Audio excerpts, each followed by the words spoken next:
welcome to the greatest show on earth. This is the big interview. Me, myself, and I, Nana OSAG4. I'm so excited, listeners. Of course, my beautiful audiences worldwide. I have with me very knowledgeable and expertise right here in the place to be. I've got Mr. Ray John Coplestein, who is a scientist and also a very well-learned person indeed, and is of course expert in the electromagnetic theory, a bit in genetics, geology, astronomy, and mathematics. And this is very crucial for what we'll be discussing today, because I'm going to take Ray all the way back to the creation, and we're not just going to take it from the Christian and biblical angle. And because of his background, I'm going to play a bit of the devil's advocate and look at issues from the empirical angle as well, which is scientific. So please make sure you don't actually or call a brother, sister, good people around the globe to also tune in, because this is very educative and very informative.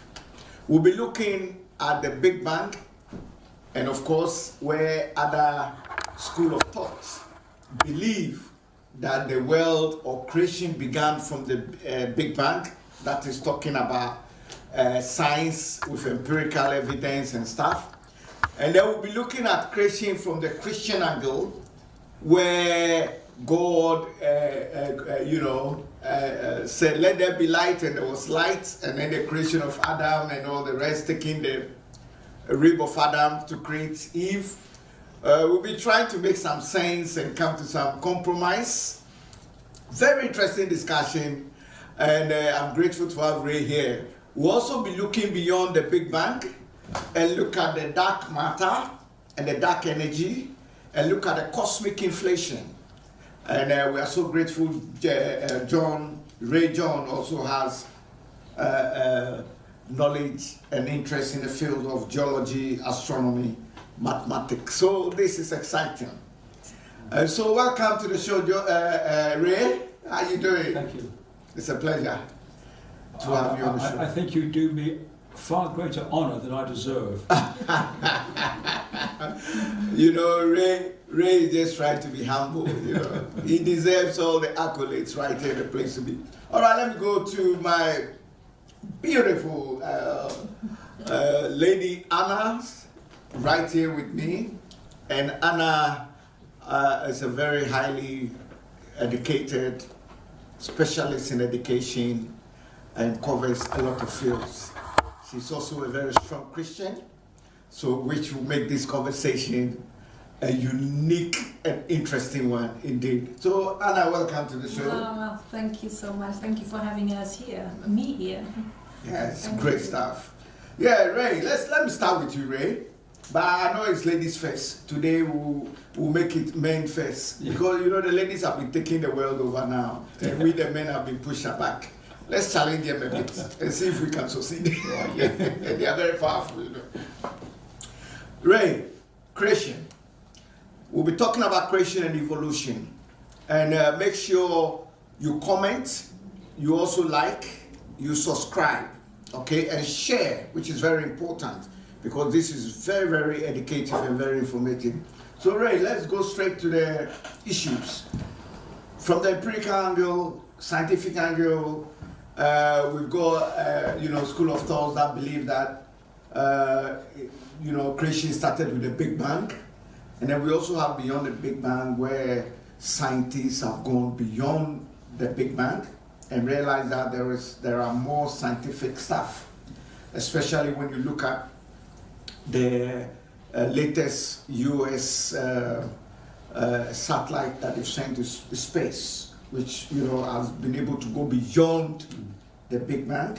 That's quite interesting. Then we have the biblical bit, which is also the creation, where we have the Adam and Eve story coming in later and all that. First of all, your views on creation before we start going deeper. Well, to give an overview,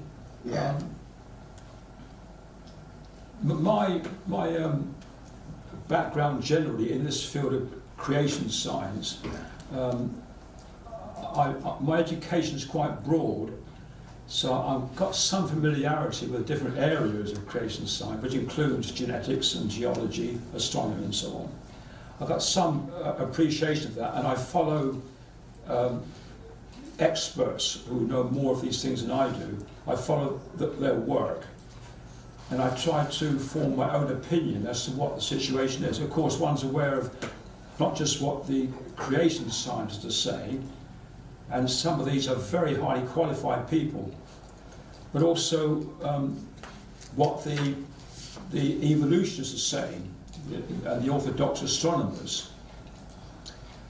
And taking that into account, my own view is like this, and what I'm going to say now is that I think that the majority of creation scientists will not accept an ancient universe, right? But my own view is that the universe is ancient. I wouldn't dismiss the Big Bang as God's way of bringing things into being. I'm happy to accept that, to go along with that.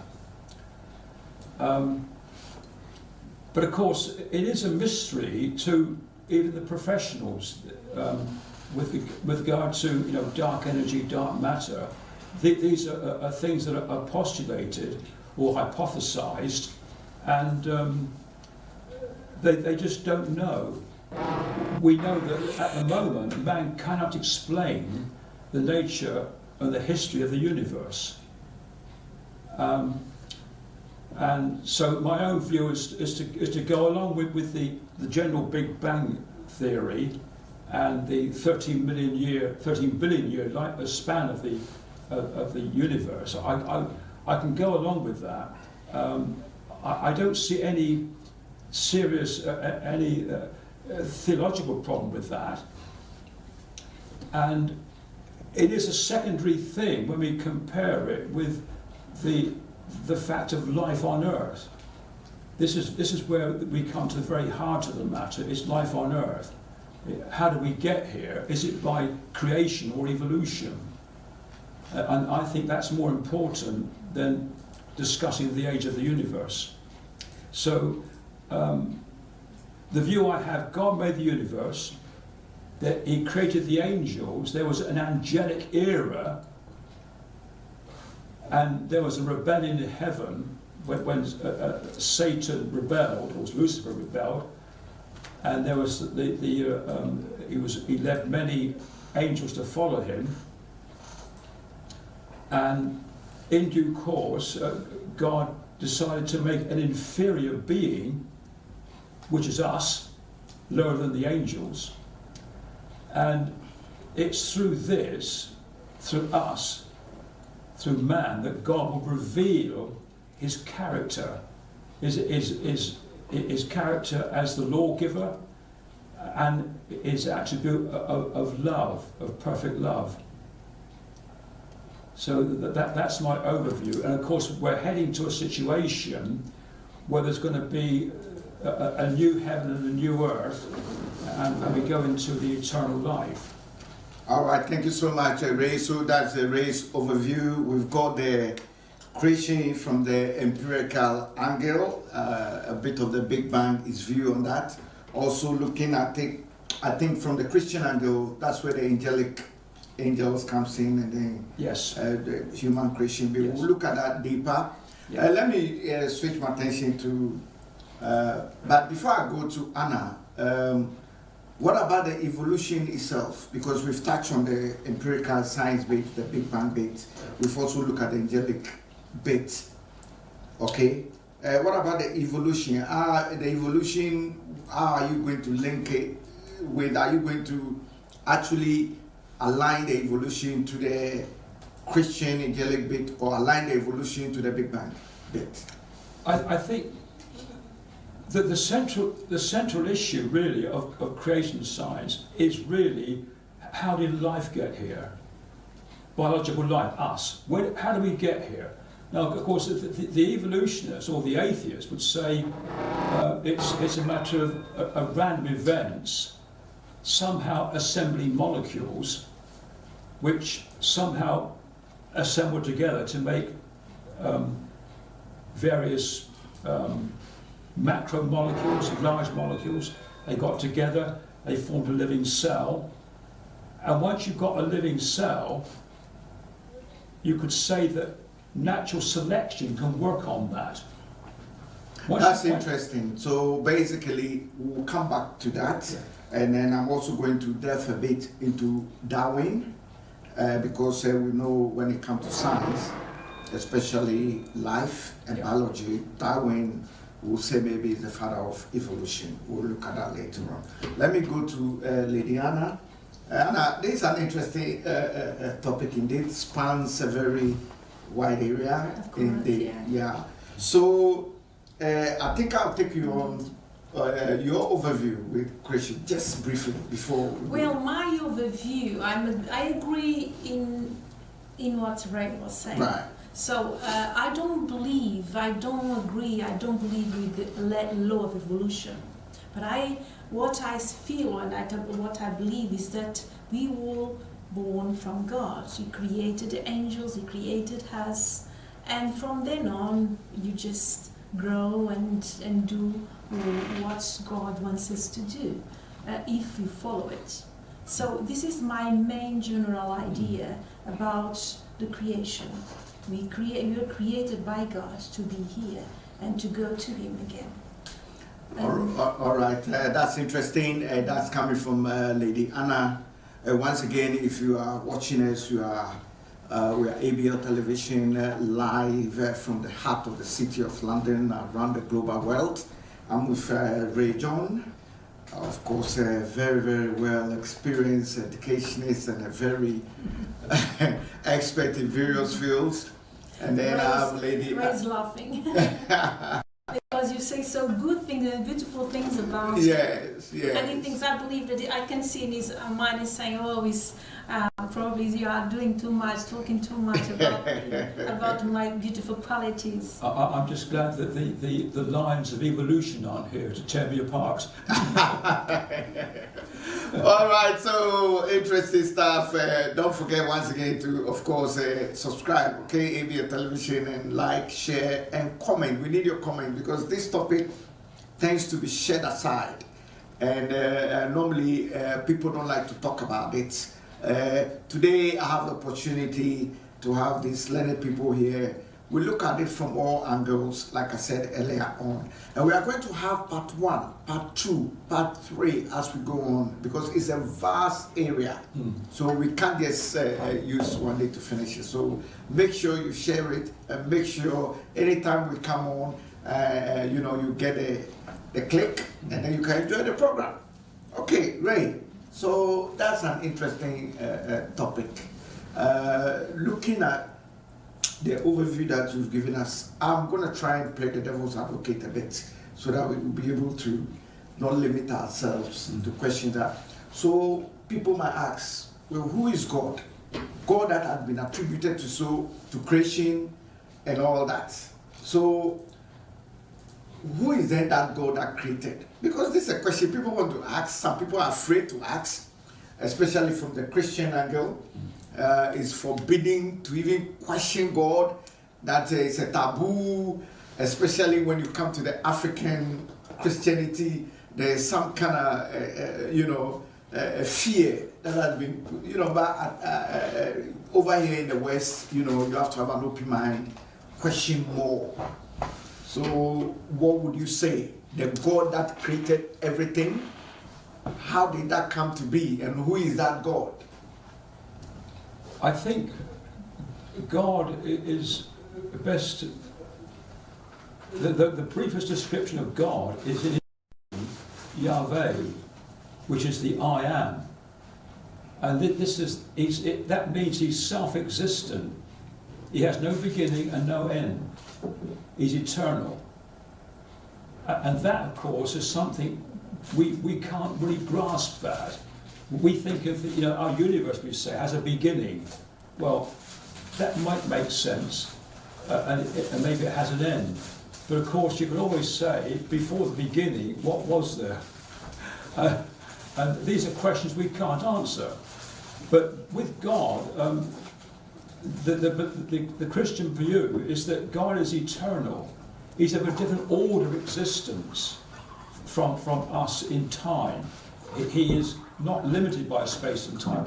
I tend to believe that when God began the universe, he's beginning space, time and matter.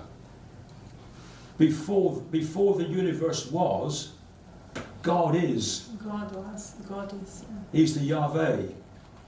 So he's eternal. So we don't ask, who made God? He has no beginning. That's interesting indeed. And we're bringing in the question of space, time, and matter, which takes us to the real core, real beginning of things to happen. So who then created space, and who created time, and who created that matter? So then we can attribute that to that God then. Exactly. Yes. Because that source of no beginning, no end is what we say God. Yeah.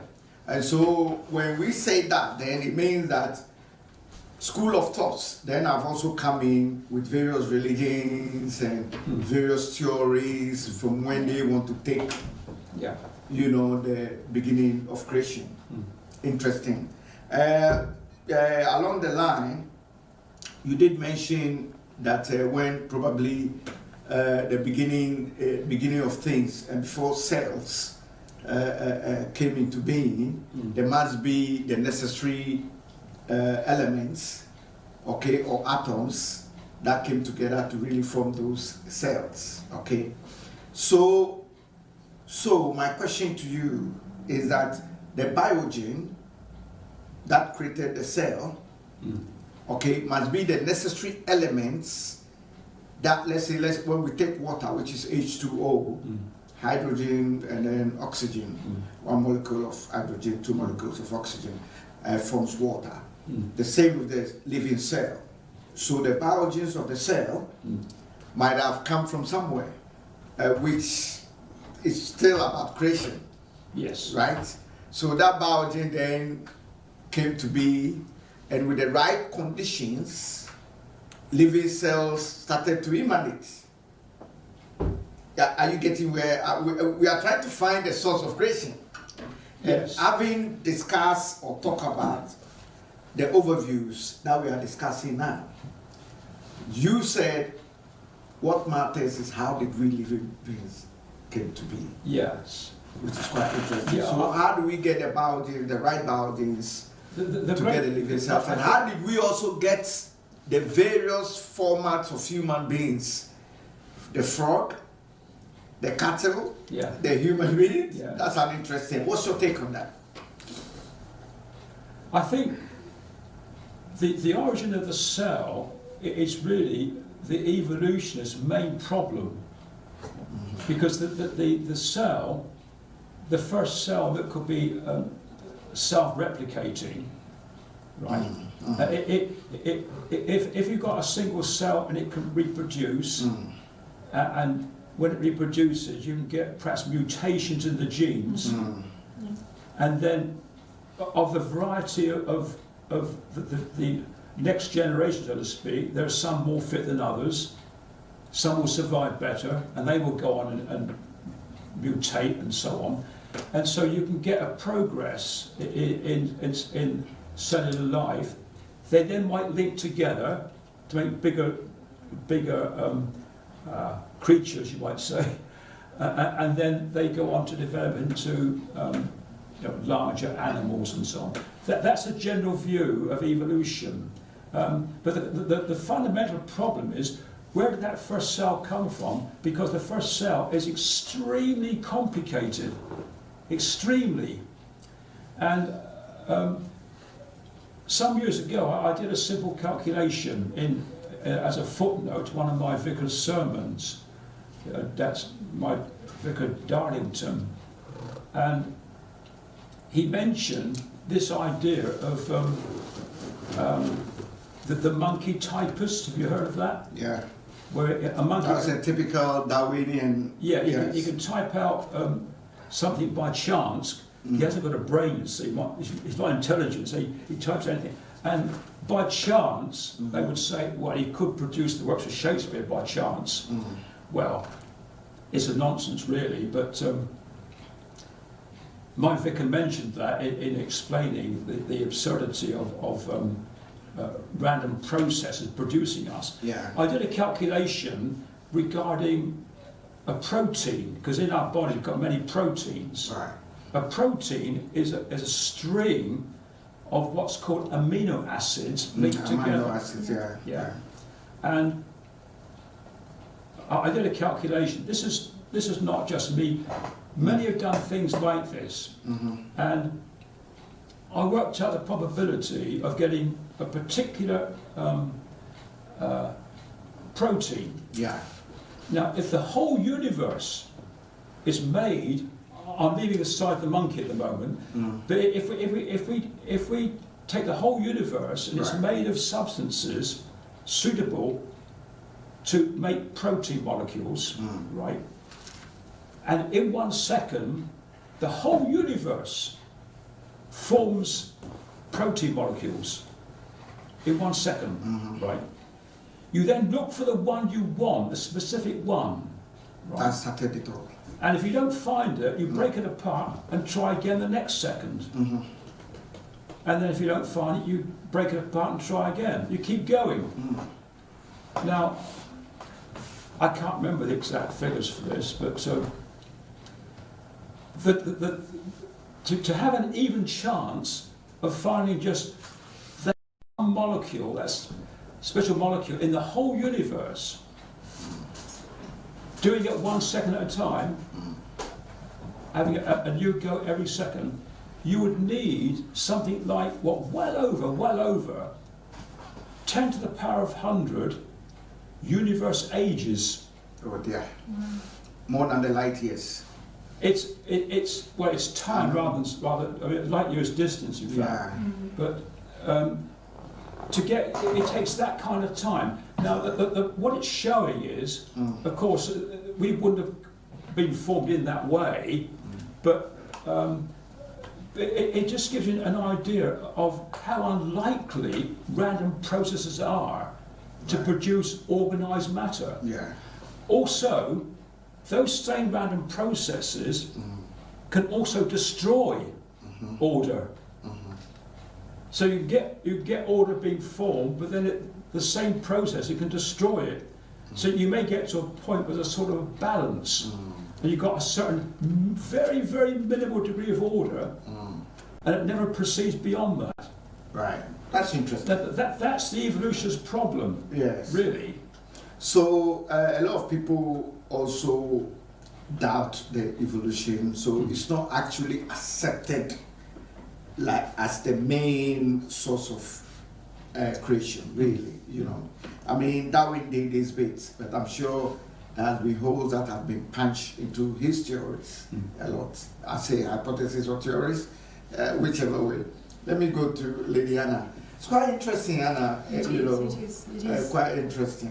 What you're saying about the cells, about molecules, and about the proteins, everything that you know that is inside us, inside the animals, that God created us, and animals and everything with these genetics, with the molecules, with the proteins, even the vegetables that He created. Yes, and of course one cell is a long way short of us. Of course. Because we have many special cells that come together for special functions, Yes, yes, assembly to give special organs, all that kind of thing. And really, evolutionists recognise this, really, that these processes of mutation, they really, that they haven't been proven at all to explain that the progress of man, of life from, say, a fish to a man. Yes. There is no evidence of the continuity. No. a fish becoming a No, man. because as a monkey. Because Exactly. no, for Like a example, monkey become yeah, so because if you were come that's where from the doubt monkeys, is, yeah. when I was studying many years ago, when I was a teenager, I began by learning that we're coming from monkeys. Yes. And you know, for a short time I believed it because I didn't know more. Yeah. And I said I believed, but at the same time I had some doubts. In the bottom of my heart I was saying, wow, how could you come from monkeys? It's strange. But then gradually I understood that no, I couldn't accept that. Because if you were coming from monkeys, how can you come from monkeys and the monkeys are there? And we haven't seen any monkey of late becoming a man. We haven't seen the processes. How can you know that? Yes. It never happened that. So it's the theory of this evolutionists that want to show the people that they know or where come from, but there's, like you said, there's no fundament. All right, this very interesting conversation. We'll be continuing more. Look out for part 2 before we actually run it up. We've got more discussions on this for you. Okay. Ray, we've been looking at creation from the scientific angle, empirical angle, backing it with evidence. We've spoken about evolution, and from the Christian angle, God has no beginning and no end. That's interesting. We spoke about space, time, and matter. We also spoke about first cells that can also be self-replicating. And then we have the protein amino acids, random processes that can also be destructive. So more on this, make sure you log on to us, trust me, and get everybody share. Make sure you share your comment. Okay, we want to hear what you say. Comment, and then some of your questions we can also bring it on board so that we can attempt to answer them as well. And so I'm going to actually just ask Ray one or two before we round things up. Ray, talking about the energies, the universal energies. Some are of the school of thought, believe that God is energy, and that God being energy and being the same energy in the form of a vibration and in the form of a frequency. I'm now referencing to Nikola Tesla, a famous physicist who really researched deeply and believes that God and knows where God is. This will come in our next discussion, which I'll be putting forward to you. But talking about the universal energies and talking about electromagnetism, the gravitational force, then we talk about the strong nuclear force, the weak nuclear force, and apparently there's a fifth universal energy that helps the universe to really exist. Okay, and that's why the other planets will not come crashing onto Earth. And so energy, vibration, the frequency is a very interesting area. Just give us an overview and then we can run up, and then we will be dealing with them as these programs progresses. I think the question you raise is beyond our knowledge. Yeah. We don't understand the substance of God. I mean, God is spirit, the Bible tells us. And what does that mean? I mean, we have difficulty in perhaps coming to terms with us having a soul. We know we've got a soul, don't we, instinctively, but what is it? We don't know. We can't explain that. I mean, we don't know about the subsistence of God. What is God made of, you might say. But we say God is spirit, and we just don't know those things. And anyone who tries to say, give some view on that, it's just really just speculation. Yes. And it really, Darwin was very speculative. He knew nothing about genetics, and he made such gross claims, really.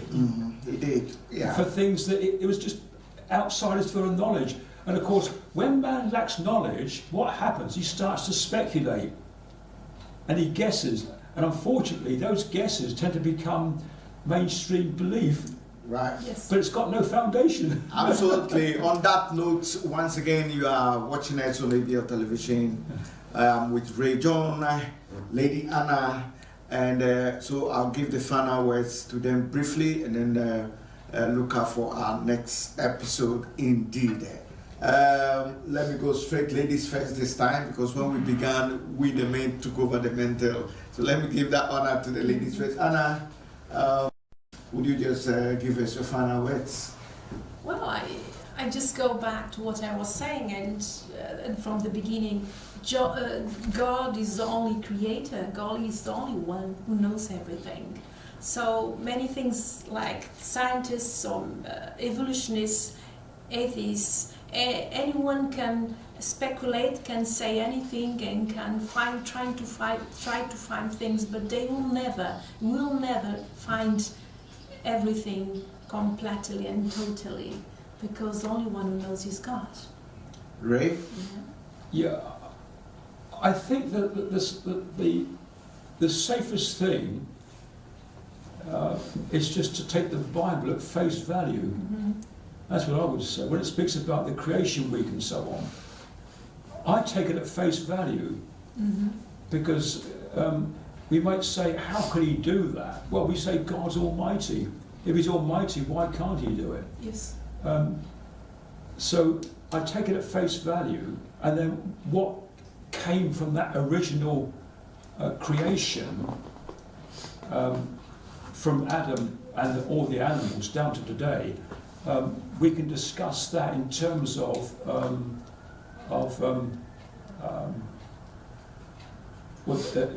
a history, a variation of the kinds of creature. Right, so this very interesting. We thank Ray John, we thank Lady Anna, and of course, like I said, interesting, deep thought, topical issues will be, like I said, looking at all the scientific angles, the empirical angles, the evolution, and of course the Christian angle as well. We'll be looking at the time of creation, who brought us the creation story. Was it Moses? And where did Moses get his knowledge from? Was he in Egypt, which is in Africa?